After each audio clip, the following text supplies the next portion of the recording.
Oke guys, welcome back to Daily Charting with Toshi, di mana kita akan daily chart your favorite cryptocurrencies. Oke, dalam 24 jam terakhir, Bitcoin meningkat sebesar 1,31%, ya, ini sedikit berubah tadi. Dengan total market cap mencapai di 1,21 triliun US dollars. Dengan volume yang bisa dibilang ya cenderung dalam beberapa hari ke belakang masih sama sekitar 43 miliar US dollars. Liquidity di sekitar 4,4 miliaran US dollars. Bitcoin dominance masih sama, cenderung trennya sedikit turun. Nah, untuk Bitcoin sendiri kita bisa lihat di sini, dia berhasil bertahan di atas dari 28.000. That's good, ya. Artinya Bitcoin menyelesaikan PR dia kemarin, ya. Nah, pertanyaannya posisi longnya kena nggak? Nanti kita lihat di belakang. Untuk Ethereum peningkatannya sedikit lebih kecil di 1,22% saja, di angka 1830. Lalu untuk BNB, dia meningkatnya ekstra tipis 0,14% saja, di angka 318. XRP meningkat sebesar 0,48% di angka 53 sen. Cardano meningkat sebesar 5,45%, cukup signifikan ya di angka 39 sen. Kita bisa lihat chartnya ya, membuat higher high, higher low, higher high. Lalu untuk Dogecoin dia meningkat sebesar 4,56% ya di angka 0,078 dan Matic dia meningkat sebesar 1,56% di angka $1 lebih 12 sen. Ya, jadi pada hari ini kita bisa lihat kecenderungannya semua meningkat ya, semua meningkat. Dan Bitcoin dominance sepertinya sedikit turun ya, sedikit turun.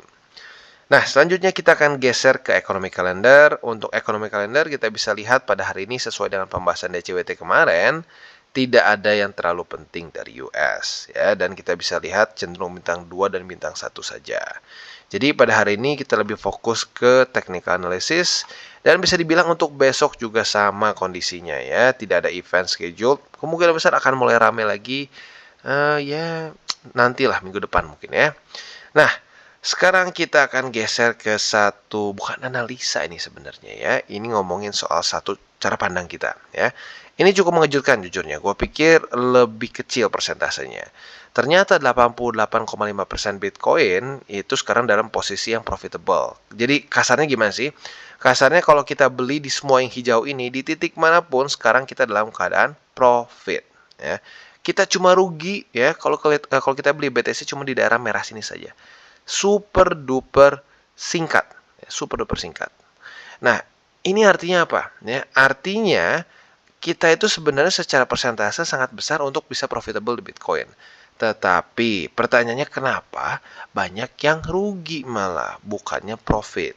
Nah, di sini dia ada bahas 5, tapi kalau gue pribadi ini dari pandangan gue, menurut gue lebih simpel. Yang pertama adalah apa? Mentalitas kita. Mentalitas kita adalah berjudi, bukannya investasi.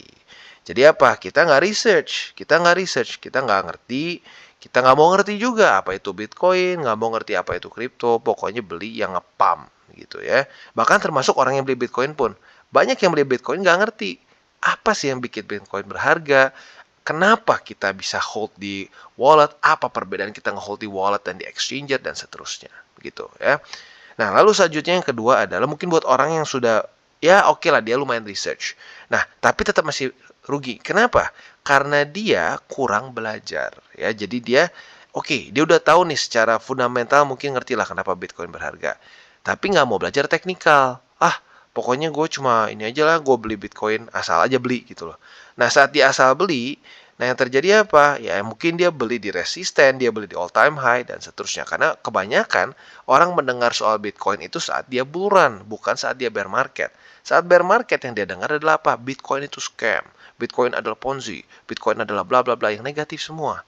Gitu. Jadi ya kadang-kadang timingnya nggak pas untuk orang yang mungkin awam gitu. Justru ya mereka tuh beli waktu lagi harga di atas-atasnya gitu. Jadi ya seringkali terjadi seperti ini, nyangkut ya. Nah, lalu selanjutnya yang menurut gue yang paling parah adalah time frame ya. Kita berpikir dengan time frame yang terlalu pendek. Ya, ini berhubungan juga dengan gambling sebenarnya ya.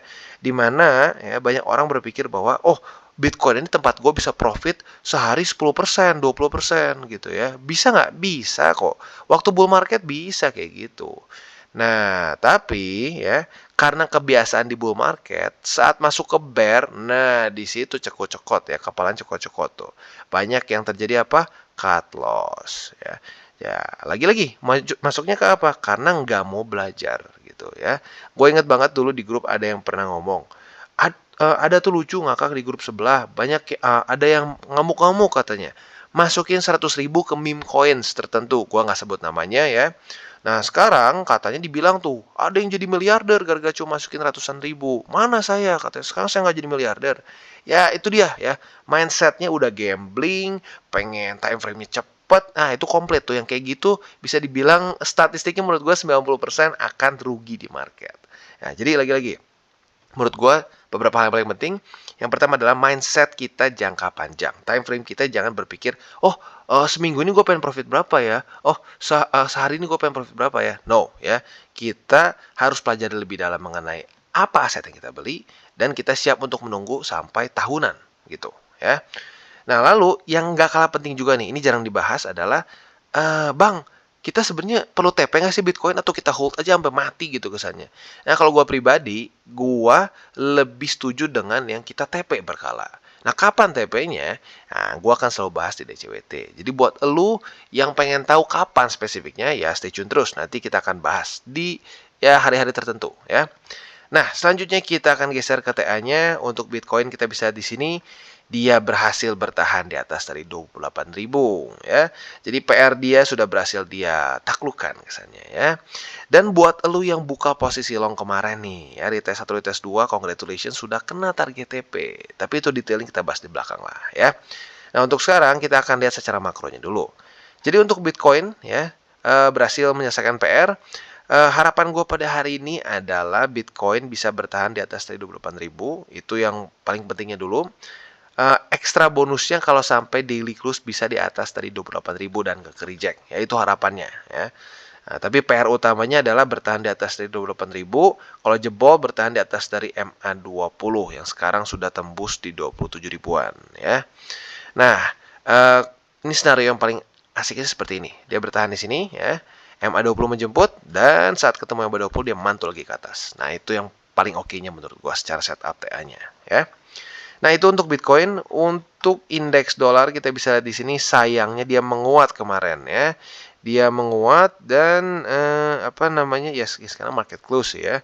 Sekarang market close tapi ya apa namanya? Harapan gua sih nanti hari Senin dia bisa buka lagi dengan ya kalau bisa di bawah dari harga sekarang gitu ya. Nah, kalau gue sih berharapnya gini, ini mulai menjadi resisten. Ya ini baru sih sebenarnya ya. Kalau sampai ini menjadi resisten, dia ke reject dan membuat lower low, daily close di bawah 102,05. Nah, itu bisa dibilang the best case scenario-nya ya. Jadi kurang lebih seperti itu untuk makronya dan selanjutnya kita akan geser ke apa namanya buy limit. Tetapi seperti biasa sebelum kita masuk ke buy limit, gua harus ada disclaimer dulu bahwa semua konten dari TC ini bukanlah financial advice tapi edukasi ya. Dan lalu bagaimana cara untuk mendukung TCI? Ada banyak caranya. Lo bisa like our video, bisa share our video atau juga bisa menggunakan link referral kita di bawah. Dan sebelum kita lanjut ya, kita akan dengar dulu dari sponsor kita pada hari ini yaitu adalah Livecoin Watch ya. Simpelnya Livecoin Watch ini adalah suatu alternatif dari CMC ya. Enaknya apa? Enaknya kita bisa di sini ya, ada berbagai macam data yang nggak secara default ada di CMC. Contoh seperti Bitcoin dominance, liquidity, volume semua langsung kita bisa lihat di sini ya secara live. Dan yang gue suka juga di sini adalah layoutnya bisa kita ubah sesuai dengan keperluan kita ya. Bahkan kita bisa juga men-save satu layout tertentu. Jadi misalkan lu pengen fokus di liquidity ya, lu bisa cek di sini liquidity ya. Nah, dia ada spesifik untuk liquidity. Lu mau fokus ke charge and delta juga bisa ya. Ini layout yang mereka sudah bikin ya. Nah, tetapi buat lu yang memang wah rewel lah gitu kesannya, pengen cari yang spesifik kayak gimana ya, lo bisa klik satu persatu mana yang lo perlu, mana yang lo tidak perlu. Misalkan lo ini bisa nggak perlu, lo nggak perlu lo bisa klik. Nah, mana aja yang lo perlu lo bisa klik di sini. Lo bisa save default save satu layout baru yang nantinya bisa lo pakai setiap kali lo login di sini ya. Jadi literally ini adalah CMC yang lo bisa oprek-oprek lah kesannya. Dan yang gue suka adalah apa? Tidak berbayar ya, lo tinggal login aja, lu pakai langsung ya. Jadi as easy as that. Jadi kurang lebih seperti itu dan selanjutnya kita akan masuk ke buy limit. Oke, dan untuk Bitcoin ya, untuk Bitcoin kita bisa lihat di sini Yang pertama adalah posisi, sorry bukan posisi, tapi buy limit pertama kita lagi-lagi kena kemarin. Jadi buat lo yang sudah pasang buy limit, harusnya ya sudah kena ya. Untuk buy limit kedua sekarang ada di 27.000 ya, 27.000 yang bisa dibilang ya hari ini masih oke lah. Gue hitung confluence dengan MA20. Ini buy limit kedua ya. Dan buy limit ketiga kita di 24.495 di mana dia berconfluence dengan MA50 di daily dan MA200 di weekly ya. Itu untuk posisi spotnya. Nah, untuk posisi futuresnya congratulations buat lu yang pegang posisi long ya, sudah kena target TP 12 ya. Retest 1, retest 2, besoknya langsung kena target TP. Nah, ini secara profitnya itu persentasenya not bad ya, 3% lah kalau kita bulatkan ya. Nah, untuk posisi shortnya, kita lihat nih. Kita lihat ini kan sudah terjadi di tes pertama. Andaikan besok Bitcoin masih daily close di bawah dari 28.800, maka apabila besok kena lagi yang kedua, kita bisa buka posisi short dengan target TP kita di 28.000. Jadi kurang lebih seperti itu setup untuk di Bitcoin. Oke, dan selanjutnya kita geser ke Ethereum. Dan untuk Ethereum kita bisa lihat di sini ya, buy limit pertama kita sudah kena lagi. Buat lo yang kemarin sudah nunggu, sudah pasang buy limit, sudah kena dan profit. Lalu untuk buy limit kedua kita sekarang di MA20 sudah semakin mendekat juga. Besok kayaknya udah gue harus masukin jadi confluence ya. Jadi buat sekarang masih buy limit kedua di MA20. Buy limit ketiga kita di 1705. Nah, itu untuk posisi spot di Ethereum ya. Nah, untuk posisi futuresnya, buat lo yang ngambil posisi long kemarin karena retest 1 tuh retest 2 di sini dengan target TP konservatif yaitu di sini ya. Struktur baru lah kesannya di sini. Yaitu di 1817 sudah kena target TP. Ya, jadi buat yang konservatif, congratulations, tapi secara ya ini bisa dibilang secara persentasenya nggak terlalu besar lah, tapi not bad. Ya 2%-an lah. Nah, untuk posisi yang lebih target TP yang lebih agresifnya masih sama yaitu di upper band. Sekarang turun sedikit di 1857,5. Nah, itu untuk posisi long.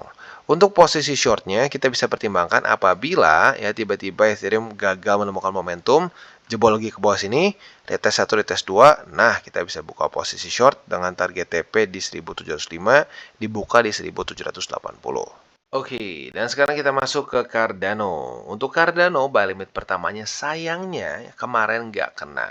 Jadi, buat lo yang sudah nunggu dari tanggal 30 saja yang kena. Ya, dan untuk posisi long juga sayangnya nggak kena ya. Coba kalau kena ya, profitable banget. Tapi nggak apa ya, untuk sekarang buy limit masih belum berubah otomatis ya. Buy limit pertama masih di 37 sen, buy limit kedua di 36 sen yang berkonfluence dengan MA50. Dan buy limit ketiga kita sekarang mulai di MA200 nih. MA200 sudah mulai lebih kepisah ya, udah mulai lebih turun dan MA50 sudah mulai lebih naik. Jadi buy limit ketiga kita di MA200 yaitu di 35 sen. Jadi itu untuk posisi spotnya. Untuk posisi longnya seperti pembahasan kemarin ya, sayangnya nggak kena di sini. Kalau kena sudah kena target TP. Nah, jadi untuk buy limit secara long masih sama, retest 1, retest 2 di sini kita bisa buka posisi long. Target TP kita di upper band. Nah, untuk posisi short apabila ya si Cardano ini kena retest 1, retest 2 di 41 sen di sini, kita bisa pertimbangkan untuk buka posisi short dengan target TP kita di 37 sen. Oke, dan sekarang kita masuk ke LTC atau Litecoin. Ya, untuk Litecoin kita bisa lihat kemarin ternyata dia berhasil reclaim walaupun tipisnya nggak kira-kira ya. Nah, jadi untuk sekarang buy limit pertama kembali aktif lagi yaitu di MA50, bahkan sekarang sudah ke retest lagi juga ya. Sedikit ada wick di sini. Jadi buy limit pertama di sini. Buy limit kedua masih boleh di MA20 di 86 sen ya. Sorry, 86 dolar lebih 86 sen. Dan buy limit ketiga kita di 80 dolar lebih 27 sen ya. Itu untuk spotnya. Untuk posisi futuresnya apabila ya besok terjadi lagi retest kedua di sini. Nah, kita bisa pertimbangkan untuk buka posisi long. Target TP-nya kalau mau konservatif di sini ya. Di sekitar ya 93 lah kalau lo ya 93,5 lah kalau mau dibikin lebih konservatif ya. Buat target TP yang lebih agresif boleh di upper band yang which is sekarang itu sekitar di harga 97,4. Jadi kurang lebih seperti itu untuk posisi longnya. Untuk posisi shortnya bisa kita pertimbangkan apabila dia jebol ke bawah, retest 1, retest 2 di MA50 sebagai resisten. Nah, kita bisa buka posisi short. Mau ekstra konservatifnya boleh di EMA20, mau lebih agresif boleh pertimbangkan di $80 lebih 27 sen. Oke, dan sekarang kita masuk ke Polkadot. Dan untuk Polkadot kita bisa lihat di sini dia kemarin berhasil reclaim 3 resisten, MA20, lalu $6 lebih 16 sen dan juga MA20 secara bersamaan. Ya, berarti otomatis ada pergeseran buy limit. Buy limit pertama kita jadi di MA50 yaitu adalah di $6 lebih 31 sen. Buy limit kedua kita adalah confluence antara MA20 dengan $6 lebih 18 sen. Dan buy limit ketiga kita adalah di MA200 daily, yaitu di $5 lebih 93 sen. Ya, itu untuk posisi spot. Untuk posisi long apabila hari ini ya, sampai lebih tepatnya besok jam 7 pagi, atau Polkadot bisa bertahan di atas dari MA50. Nah, retest kedua kita bisa buka posisi long dengan target TP kita boleh di upper band ya. Boleh juga di sini. Ini sedikit lebih beresiko ya untuk struktur di sini.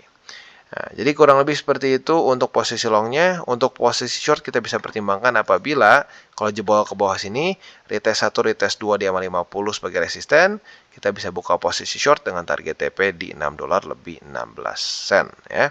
Itu untuk Polkadot dan juga ending dari DCWT kita pada hari ini. Seperti biasa gue ingatkan, jangan pakai uang panas, ya, jangan over leverage, dan lagi-lagi dari sini yang paling penting adalah apa? Jangan berpikir short term, ya, berpikir long term. Trading futures boleh, ya, menurut gue boleh saja, asalkan lo bisa jaga resiko, jangan over leverage, jangan nafsuan, ya.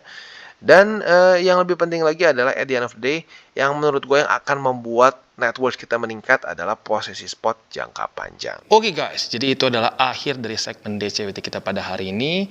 Dan jangan lupa bagi kalian yang merasakan manfaat dari segmen ini, jangan lupa untuk share ke teman-teman kalian. Dan apabila lu pengen mensupport channel kita, ya TCI, jangan lupa untuk menggunakan link referral kita di bawah. Nggak wajib, ya, tetapi apabila lu menggunakan link referral kita di bawah, ada macam-macam, ya, dari Bybit, Huobi, Maxi, toko kripto, dan banyak lagi, ya. Ya, walaupun nggak wajib, tapi kalau menggunakan link referral kita, lu secara langsung membantu perkembangan dari TCI. Dan satu lagi, jangan lupa juga untuk join Telegram group kita, di mana kita bisa ngobrol-ngobrol santai mengenai dunia cryptocurrency secara dua arah. So, jangan lupa untuk like, subscribe, klik the bell icon, and see you on the next video.